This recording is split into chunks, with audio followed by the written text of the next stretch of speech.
உளவுசாரி பிரியாணின்னு இந்த 5 சீசன்லயும் we have not tried so far. First time in the history of CWC you have tried உளவுசாரி biryani. கிட்டத்தட்ட அது 8 to 10 hours அந்த கொள்ளு ஊறணும். அப்பதான் வந்து இந்த கன்சிஸ்டன்சி வரும். அதாவது ரொம்ப சூப்பரா அந்த உளவுச்சாறு வந்து அல்டிமேட்டா இருக்கு. இந்த மாதிரி பிரியாணி வந்து ஹைதராபாதி பிரியாணின்னு சொல்லுவோம் ஆக்சுவலா.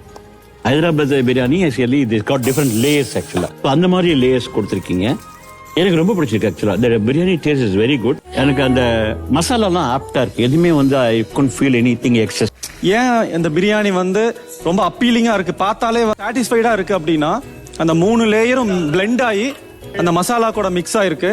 ரொம்ப நல்லா டேஸ்ட் சூப்பரா இருக்கு. பிரியாணிலேயே அதுக்கு உண்டான அமௌண்ட் ஆஃப் உளவுச்சாறு இருக்கு. ரொம்ப சூப்பரா பண்ணிருக்கீங்க. Thank you sir. நீங்க அந்த பிரியாணி மேல அந்த உளவுசாறு போட்டது வந்து டாப் நாட்ச். உளவுச்சாறு ரெசிபி வேணும்னா கமெண்ட் பண்ணுங்க. கம்மிங் வீக்ல அப்லோட் பண்றேன்.